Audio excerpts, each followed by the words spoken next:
stranded in the crossfire with nowhere.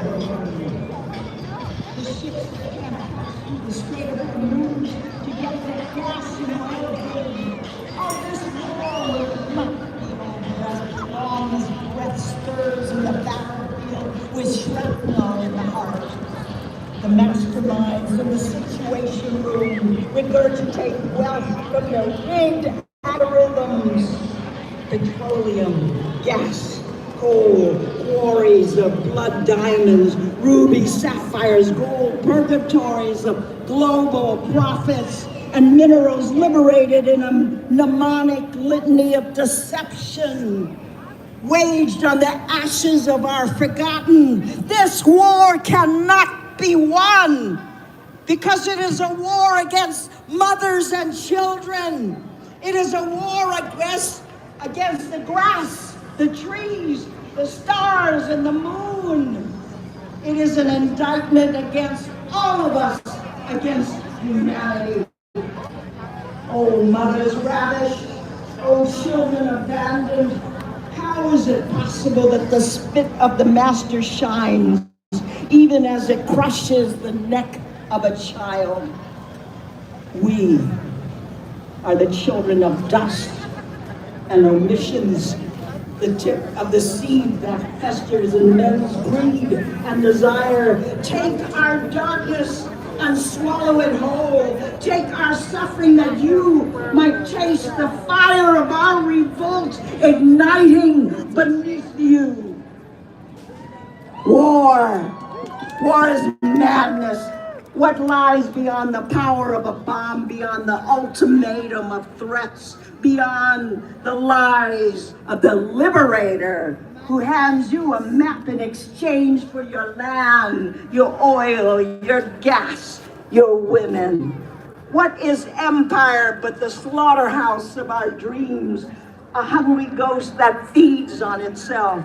The president yells, "Rise," beating his chest in the custom of Chief Gorilla, and his minions rise. The president yells, "Attack!" and his armies fire the missiles. He raises the flag of victory over the dead and wounded innocents as if their blood were the biblical parting of the Red Sea. Oh no, war does not forgive. War does not forget. It repeats itself in a delusional cycle to usurp history from nature. Like mice on a treadmill, ignoring cause and effect, believing that killing is heroic and fighting the end game for peace. No, war is death, and it will always be stowed in decaying bowels, mangled limbs, smoldering roofs, iron walls, turned to rubble and ash. It's a black cloud, endless suffering in an insatiable lust for conquest from which humanity will lose in its desert of life. We will end this war. We will end this presidency now. Keep it up.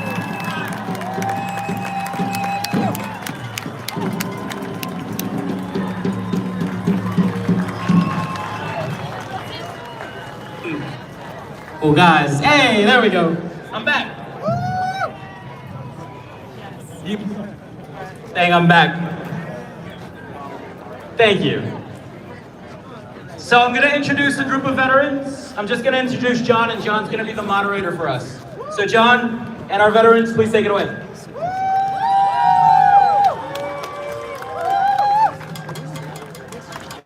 Check it out! San Francisco, how the hell are you?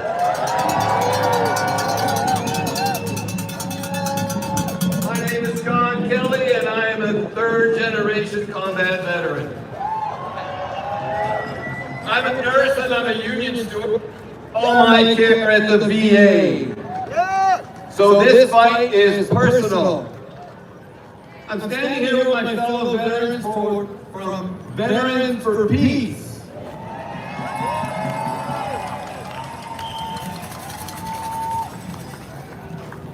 My name is Mike Long. I'm the Vice President of the San Francisco Chapter of Veterans for Peace, and I also serve on the National Board. Veterans for Peace demands an end to the war on Iran, an end to the war on Venezuela, an end to the war at home, and an end to wars around the world. End the forever wars. Peace.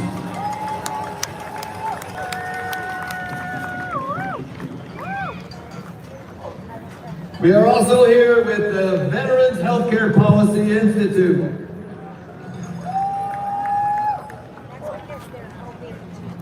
And About Face. Hello, I'm with Veterans for Peace.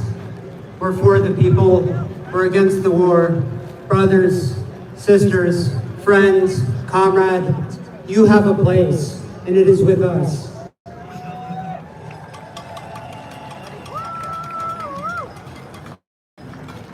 I'm with Common Defense, and we have representative from the American Legion, Alexander Hamilton, post 448.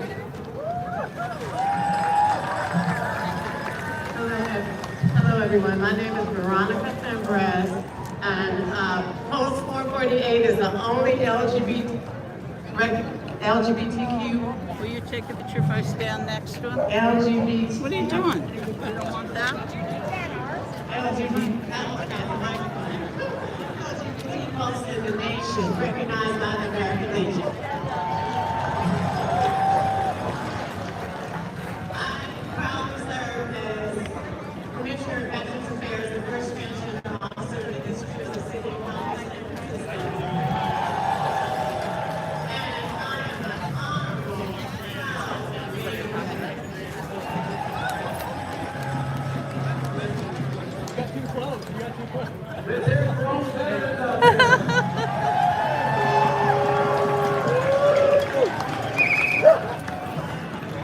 Let's all hear it for the people who support veterans.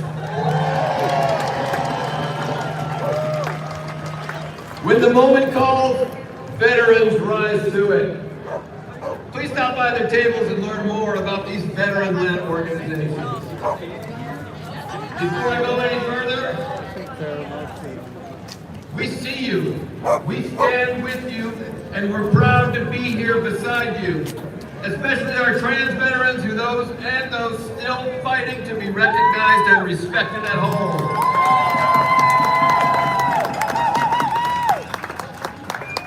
We took an oath to defend this country against all enemies, foreign and domestic, and that oath does not expire when we take off our uniform.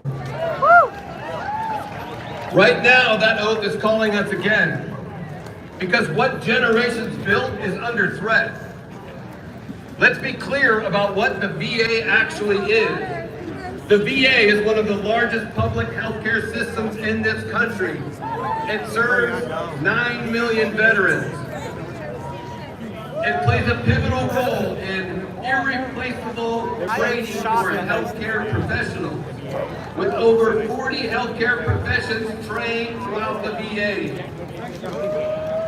It has driven medical breakthroughs from the pacemaker to the shingles vaccine that benefit everyone. That is not expendable, that's essential. And this is real for me.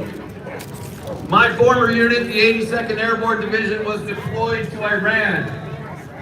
Those young men and women will come back. Some will come back wounded. Who will help them? Who will be there? Check, check. These young men and women, just like I was, answering the call. They're going to go and they're going to serve.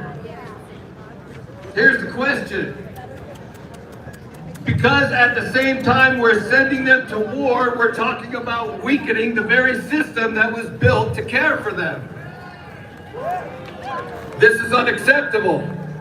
We cannot send people to war and then abandon them when they come home.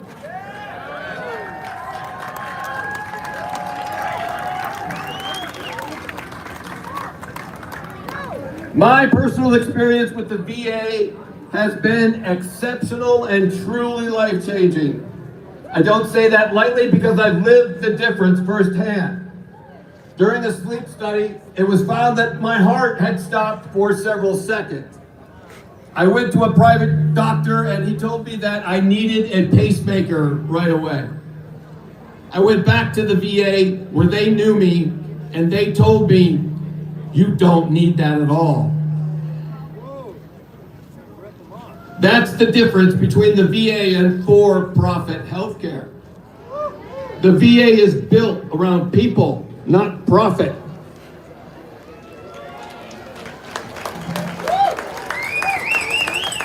It didn't happen by accident. It took generations of veterans fighting together to build access to housing, education, healthcare, and jobs. Those fights should not stop with us. They should belong to everyone.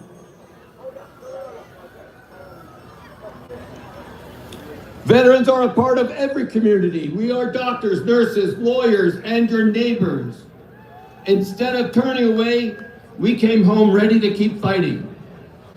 So today is our moment. We stand with union workers. We defend the VA.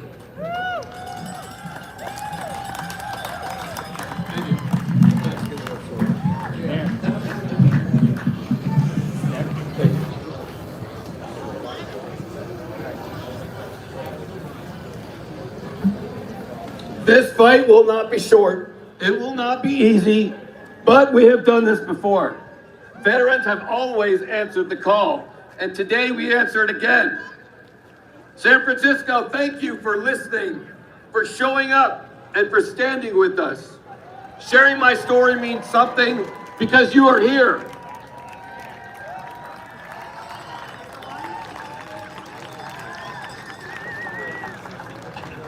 It's my honor to introduce Oscar Abulu.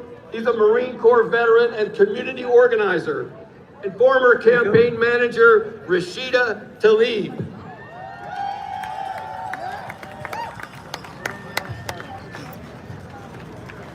One, two, there it is, there it is. Check, check, check. 1, 2, 1, 2. Just want to make sure. I'm gonna look. Okay. 1, 2, 1, 2, 1, 2. All right. I'm gonna look your thumbs up and let me know if everybody. Good afternoon, San Francisco.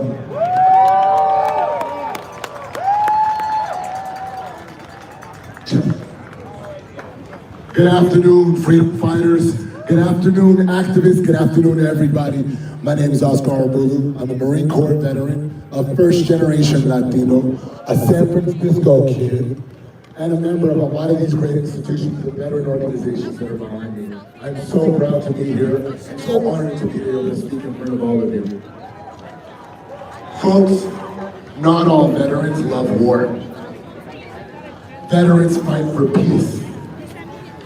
Not all veterans blindly follow orders. Veterans stand up when something is wrong. Not all veterans fit else's political box. Veterans think for ourselves. Not all veterans are conservative. Veterans are out there fighting for civil rights, working people, and for dignity. Not all veterans stay silent. Veterans organize, like the folks behind me and all of us here. Why?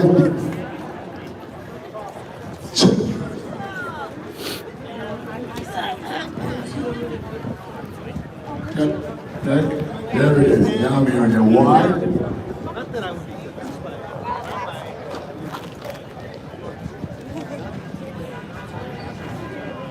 One, two. I'm gonna keep going, folks, and hopefully I might check. Because veterans have seen the cost.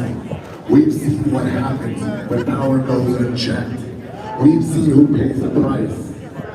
And that's why veterans are fighting for things like the VA, one of the best healthcare systems in America, built for people, not for profit. That's why we're here, because what we're seeing in this country is real. Working people are being pushed aside. Our communities are being targeted, and systems built to serve the people are being chipped away. And as veterans, we know exactly what that means. We will not let our health care be taken. We will not let jobs be stolen. We will not let our housing become out of reach. And we will not let our rights, the rights that everyone deserves, be taken and rolled back. Not on our... And the truth is, veterans across the country are already stepping up, like the folks here. Veterans for Peace are speaking out against endless wars. Through common defense, veterans are organizing in their communities. Through About Face, veterans are challenging the systems that were sent for us to fight. And through the Veterans Healthcare Policy Institute, we are defending the VA. Folks, this is what service looks like now for veterans. So, what can we all do? We can organize. Veterans need to talk to other veterans. We need to bring them in. We need to remind them that their oath still means something. And to everyone else here, we stand with you, because this is not just about veterans. This is about whether this country works for us all. So we'll build something that lasts. We will build organized pressure that does not disappear after today or after a rally. We connect veterans, unions, students, faith leaders, and working families. We demand accountability. We will make it real uncomfortable for the people in power. That's how power shifts, and that's how we protect what we fought for. Thank you so much.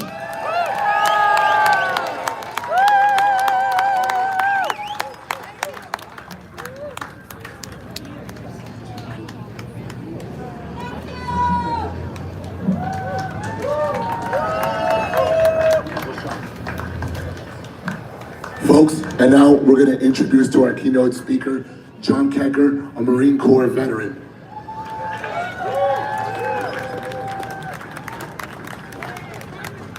Wow. This is not an easy... The Trump administration is slashing veterans' health care, along with lots of other civilian health care. They're firing good leaders, not just generals and admirals, but also NCOs, enlisted. And just today, they've announced that they're not going to promote black women, colonels to generals. But worst of all, we're seeing the same mistakes and the same incompetence that got us deployed in forever wars going all the way back to Vietnam. The draft dodger-in-chief has started a vicious war without consulting anybody except his sycophants, and he didn't even plan for the inevitable backlash. It's a war of choice with no objective, no strategy, and no exit. War should be the last resort, not the first, as all veterans know. Trump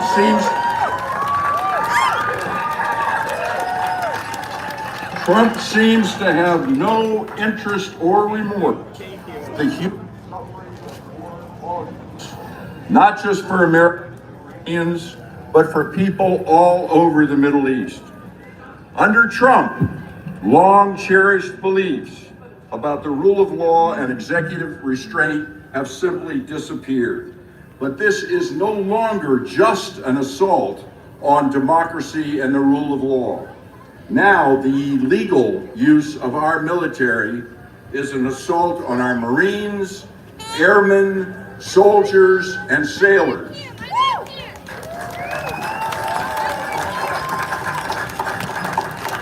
This administration's incompetence is simply staggering. The administration did not even think about the Straits of Hormuz and keeping them open until after it had killed thousands of people, including blowing up a girls' school.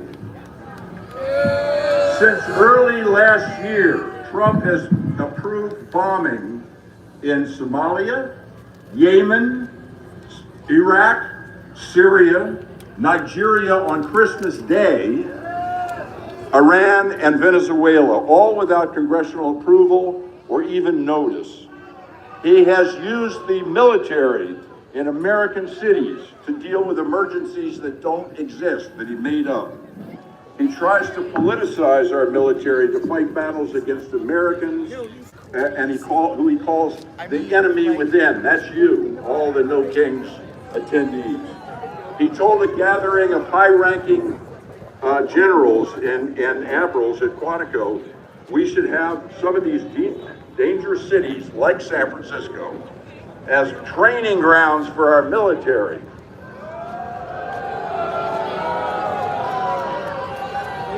From Trump starting a war against Iran where no threat to the United States was imminent, to telling commanders to train their troops for war in American cities, Trump has put himself above the law while using the full force of the state to pursue his adversaries, to pardon his buddies, while having his enemies prosecuted.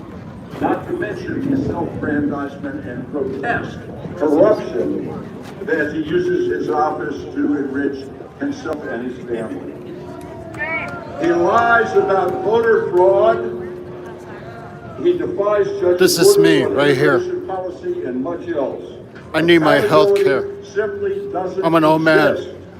You can't trust anything coming out of this administration. So what can we do to resist? I have faith in the will of the American people to resist autocrats, and particularly a madman like Trump. The resistance in Minneapolis to ICE and its goon squads is a good example.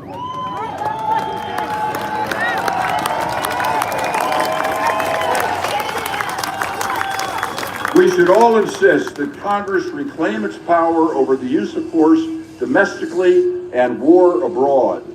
Support state and local leaders who stand up to Trump. Urge the military to stay loyal to the Constitution and refuse illegal orders. Veterans, call out and oppose Trump's misuse of the military. We know better than anybody the tremendous human and financial cost of war. He's already used the military to kill citizens in American cities, Minneapolis. Now he wants Congress to approve $200 billion while he's cutting for the war in Iran, while he's cutting health care for veterans and for millions of Americans. He's sending our troops to the Middle East for war. Who do you think will do the fighting? Certainly not Trump's billionaires or their kids.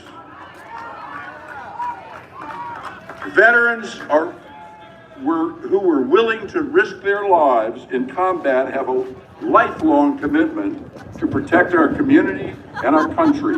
We need to lead the resistance. When I was in the Marines, there was no black, white, or brown. We were all green, which was the color of our uniform. In a firefight, it didn't matter what color your fellow Marine was, or what his politics were, or what his religion was. We had each other's back.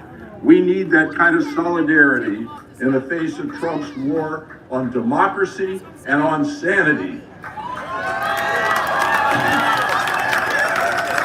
I wear this shirt every Veterans Day and Memorial Day. On the back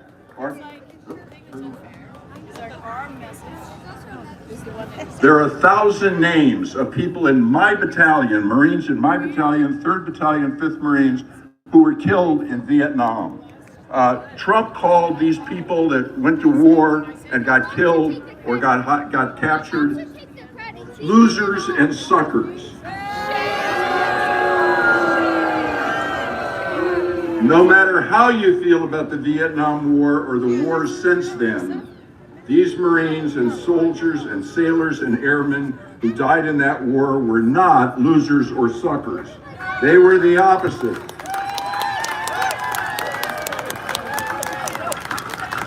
Honor them by never, ever giving up your resistance to what Trump has done and wants to do to destroy the United States of America. Thank you.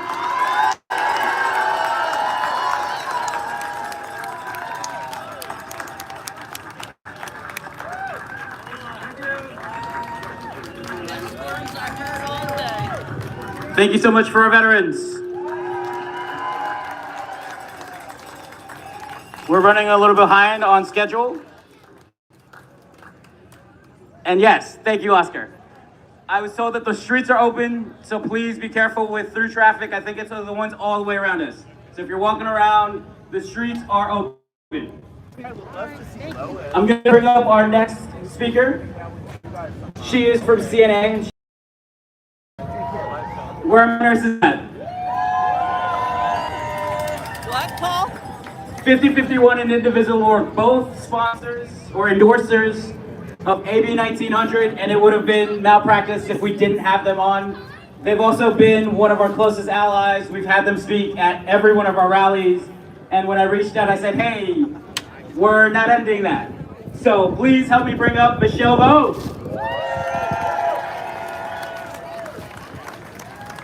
Who's this? What are you talking about? What's up, Bay Area? What's up, Bay Area? All right. My name is Michelle Gutierrez-Vogt. I've been a registered nurse for 29 years, and I'm also a president of the California Nurses Association, National Nurses Organizing Committee. And we're here to fight. We're all here today to show the people running our country what we, the people, think of their plans. They want to destroy our health care, invade our cities, bomb innocent people, and turn a con man into a king. We're all here today because we refuse to let that happen. If you agree with me, say hell yeah! Hell yeah! Hell yeah! Hell yeah! Good. Here's the reality for us as nurses. The Trump administration is defunding healthcare. Meanwhile, they're funneling money to tech companies, defense contractors, and ICE. They want to shut down hospitals while paying for bombs to drop on people, masked thugs to kidnap people, and AI to replace people. They want to destroy our healthcare and sicken our society. And they want billionaires to cash in on our suffering.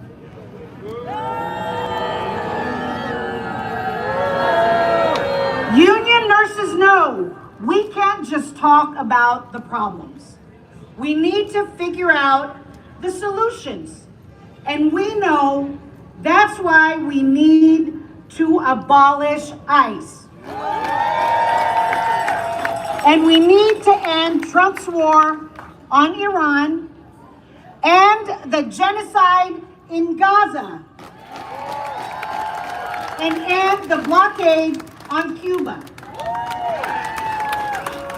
Whether at home or abroad, harm always takes away from care.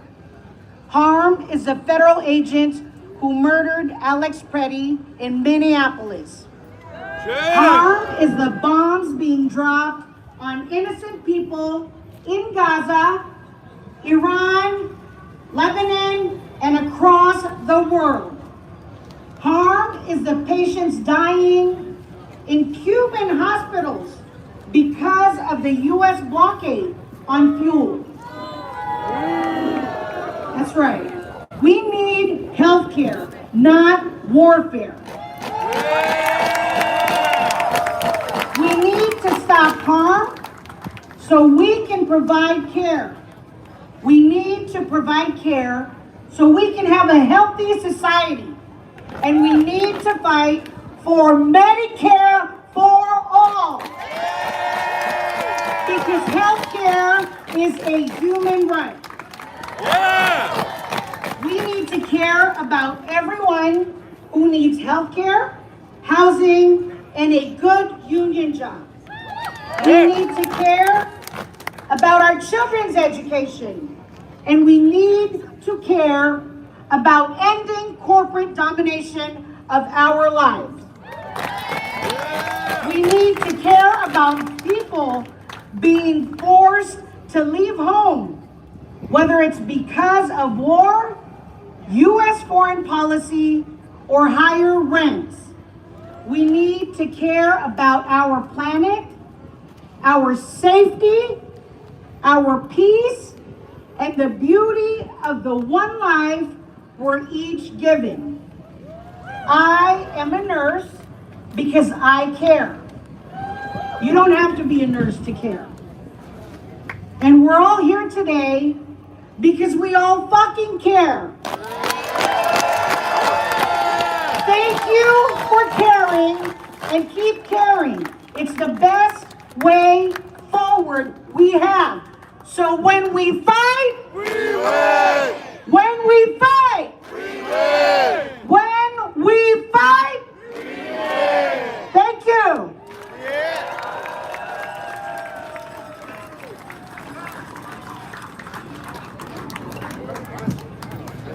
I'm gonna bring up our next poet, Tarita McCall.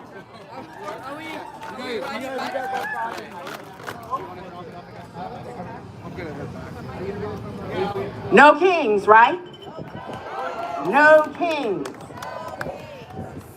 So I know we only got no kings, no kings, nope. Okay, I'm going to get into this. I want to do my 5 minutes and be respectful of everyone's time. Right? Time. It's like, okay.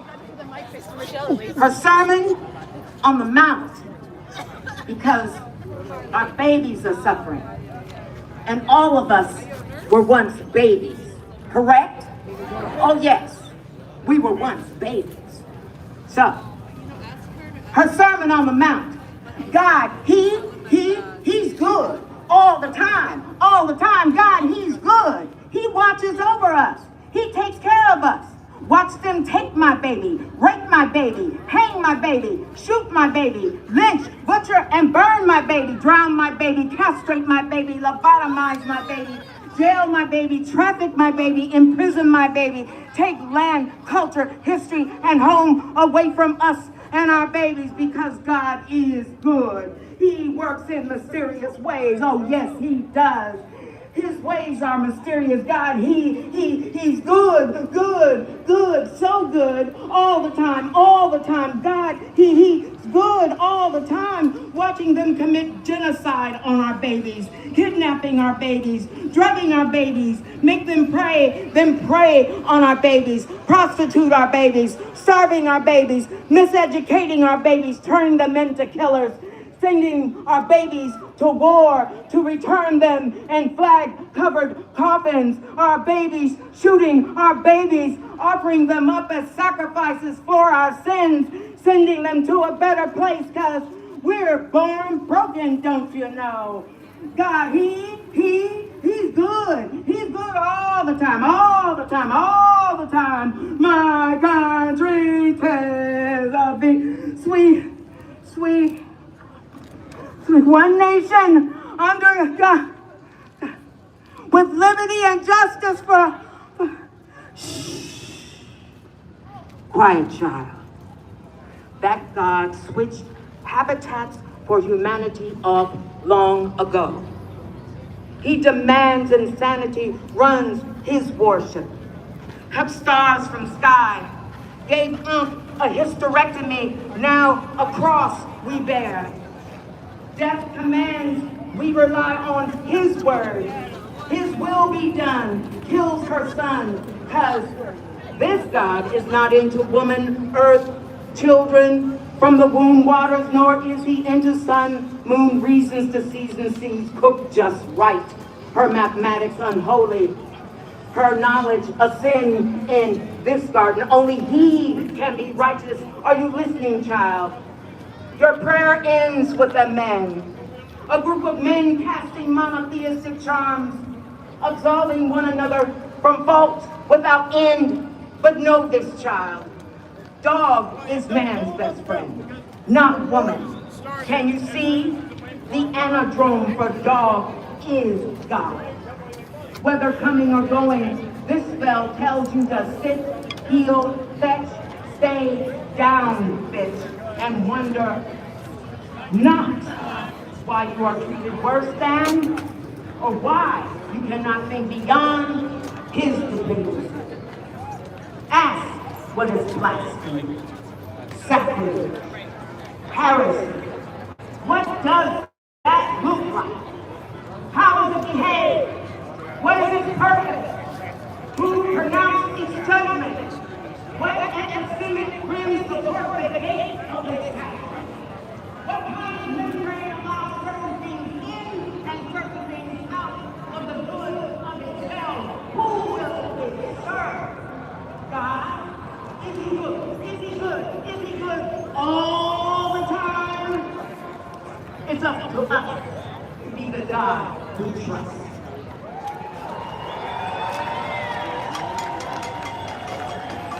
Please come and hear us at the Tech at the March on May 2nd, and that is called Strong Like Bamboo.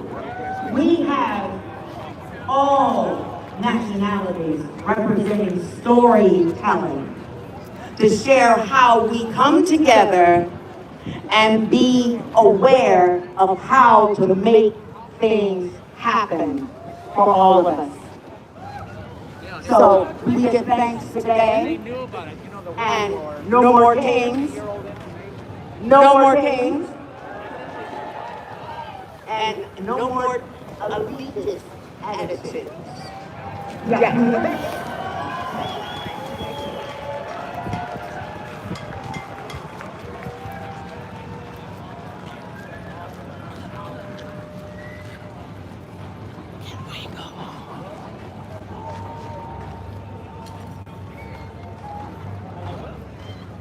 I promised Serena I was going to do a promo, and you ready to go, but I'm also going to do it again.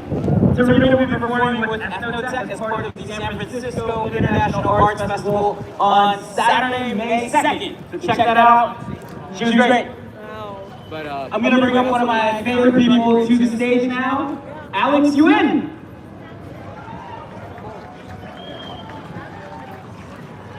What up, people? Why don't you all get closer if you're able?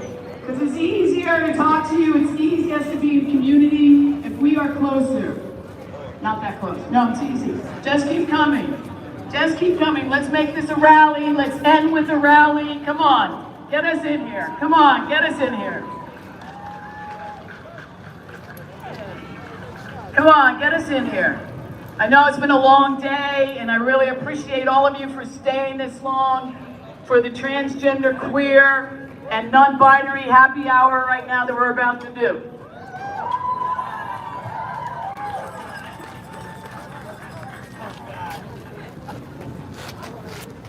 Ariel Bowser. She's pretty reclusive. She doesn't get out much, you know? This is our national anthem, Lift Every Voice. So if you guys know the words, please sing along. Lift every voice and sing till earth and heaven ring, ring with the harmonies of liberty. Let our rejoicing rise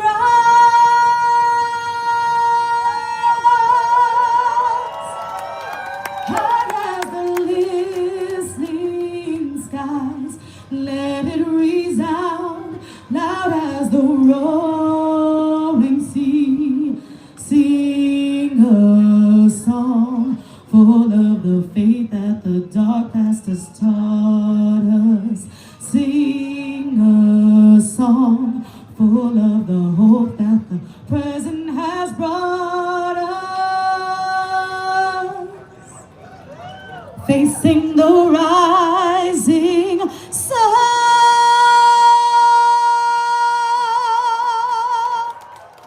of our new day begun.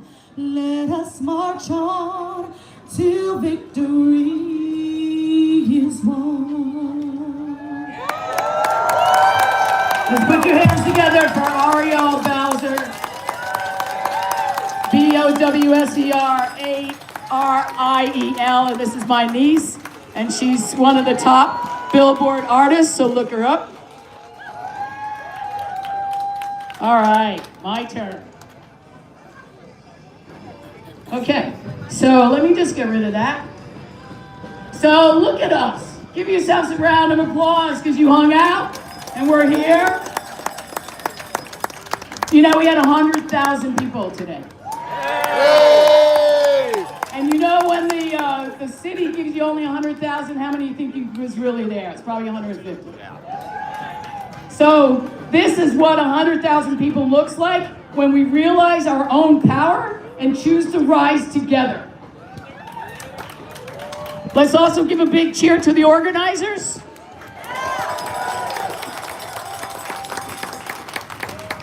I am Alex Ewan. Along with Empress Juanita Moore, we co-founded the People's March, bringing queer, non-binary, trans, brown, black, and indigenous people to the forefront and making sure that we are recognized at Pride. I'd like for you guys to join us, mark this down on June 27th, because we're doing a special march just like this, and it's going to be highlighting our queer, non-binary, and trans sibling, and we are going to start at the Embarcadero on Saturday, June 27th at 10 o'clock. So come join us. We'd love to have you all there.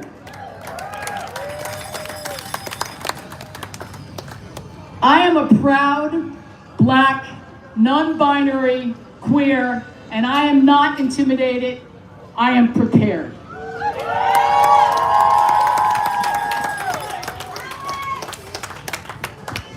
Before I continue, we have to hold space for the ones that are missing from this protest today.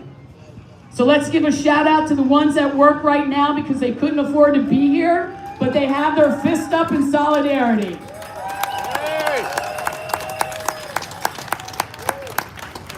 Let's also give props to the families too afraid to come today, the ones who fear being snatched off the street just for being who they are. And we actually saw some of them waving at us from the window, and now they know we are here for them. To my trans and non-binary siblings, it sucks that you are under a federal siege. They have turned the government into a weapon against your very bodies. But look at you. You are here. You are the bravest people on this planet, and as long as I have breath in me, you will never walk alone.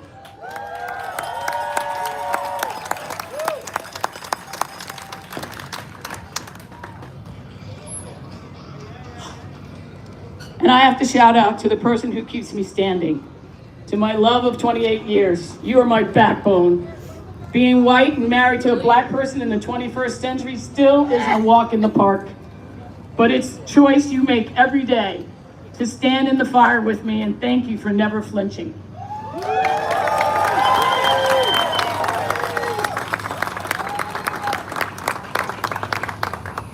They are stripping the rights of trans kids to exist in a classroom or access health care that saves their lives. And now they've come for the adults. They're attacking our right to work, our right to marry, our right to walk the street without a target on our back. They want to shrink our world until they think they can fit us all in an encampment. Is that right? Hell no, it's not right. I was told I can't swear. There you go. You can swear. I can't swear. So why don't you all say it? Thank you. Now the airways can't find me, but they can find you all. Thank you, babe. But our difference is our power. We are the queer voices they try to bury. We are the trans siblings they try to silence. We are the Black and brown bodies they try to break. We are human beings, and we are done being diminished. They say we're unfit for their world? Well, good. Then they better start getting used to our world. Because we are the legacy of survival that does not back down from a fight for our rights. But remember, people, solidarity that doesn't require labor is just a hobby. Let me say that again. Solidarity that doesn't require labor is just a hobby. But I'm talking to the choir today, because I know you do the work. So let's continue to do the work. Let's continue to divest. If you haven't already, take your money out of the institutions that fund our erasure. If they bankroll hate, they don't get a dime of your power. Fuck them! Let's continue to disrupt. Organize your workplaces and your schools for May 1st. Make the machinery of this country stop until our humanity is recognized. So on May 1st, no work, no school, no shopping, no silence. Let's hear you say it. No work, no silence. And let's continue to defend. Find a local trans-led organization today and set up a recurring donation. We must protect our own and fund our own survival.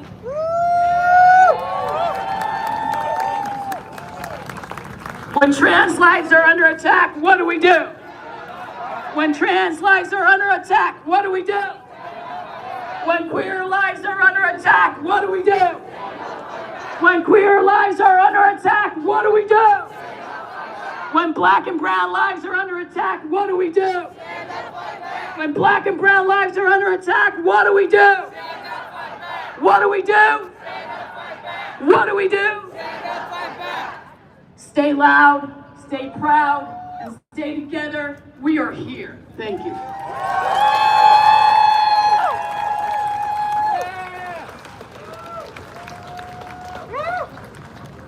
I have the honor to bring up my trans siblings who are going to share stories with you or give you advice on some things, but I really would love for you to hold them in your heart. It's not easy to be this vulnerable sometimes. So let me bring up my sibling, Calder Star. Calder is a gay trans man with the Rainbow Families Action that has a table back there. We'd love for you to visit them and visit Bay Resistance if you can. He lives in San Francisco with his trans masculine husband.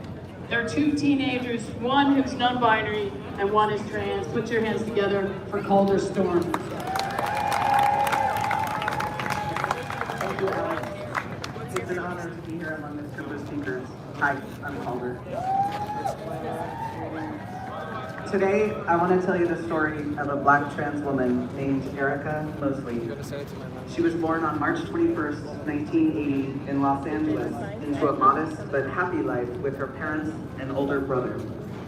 When she was 6 years old, her father left the family and her mother became addicted to drugs, often leaving Erica and her brother home alone for days with no food or electricity. Erica's childhood was spent in a series of temporary foster homes where she endured a myriad of unspeakable abuse, often at the hands of the adults whose care she'd been placed in. She eventually found herself taken in by local gang members and participated in a serious crime at only 17 years old. She was tried as an adult and received a life sentence in prison. Erica began trying to unpack her trauma in order to understand the turns her life had taken.